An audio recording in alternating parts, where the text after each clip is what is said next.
பிரியா, சீக்கிரம் கோவில் போயிட்டு வந்துடலாமா? அப்புறம் கூட்டம் ஆயிடும். ஆமாங்க, நியூ இயர்னாலே கோயில் கூட்டமா தான் இருக்கும். நான் வேற பச்சை பயிர் கட்லெட் செய்யறதுக்கு பச்சை பயிரெல்லாம் ஊற வேற வச்சிட்டேன். அதான் கோயில் போயிட்டு வந்து செய்யலாமா இல்ல செஞ்சுட்டு போலாமான்னு யோசிச்சுட்டு இருக்கேங்க. ஓ, பச்சை பயிர் கட்லெட்டா? சூப்பரா இருக்குமே. அப்போ செஞ்சுட்டு சாப்பிட்டே போயிடுவோம். இதோ செஞ்சிடறேன். பச்சை பயிர்ல நம்ம நிறைய ரெசிபி செஞ்சிருப்போம். ஆனா பச்சை பயிர்ல கட்லெட் சூப்பரா இருக்கும். அதை ட்ரை பண்ணி பாருங்க. இது செய்யறதுக்கு 1 கப் அளவுக்கு பச்சை பயிரை ஒரு 3 மணி நேரம் நல்ல தண்ணியில ஊற வச்சு எடுத்துக்கலாம்.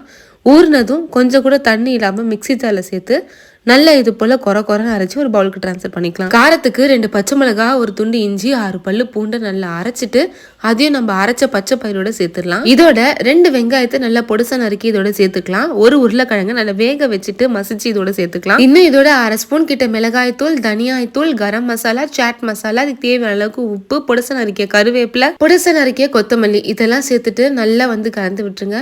நல்லா கலந்ததும் நம்ம வடைக்கு மாவு உருட்டுவோம்ல, இது போல நல்ல ஒரு பெரிய சைஸ் அளவுக்கு உருட்டிட்டு நல்லா இது போல தட்டி எடுத்துக்கலாம். இப்ப கடையில கொஞ்சமா எண்ணெய் விட்டுட்டு தட்டி வச்சிருந்த கட்லெட்டுகளை எண்ணெயில போட்டு கட்லெட்டுகளை முன்னாடி பின்னாடியும் ஷாலோ ஃப்ரை பண்ணி எடுத்தோம்னா சூப்பரான பச்சை பயிறு கட்லெட் ரெடி. இந்த கட்லெட் வெளியே நல்லா கிறிஸ்பா, உள்ள நல்லா சாஃப்டா இருக்கும். ஈவினிங்ல பசங்க ஏதாவது ஸ்நாக்ஸ் கேட்டாங்கன்னா இந்த கட்லெட்டை செஞ்சு கொடுத்துட்டு எப்படி இருந்துச்சுன்னு மறக்காம கமெண்ட் பண்ணுங்க.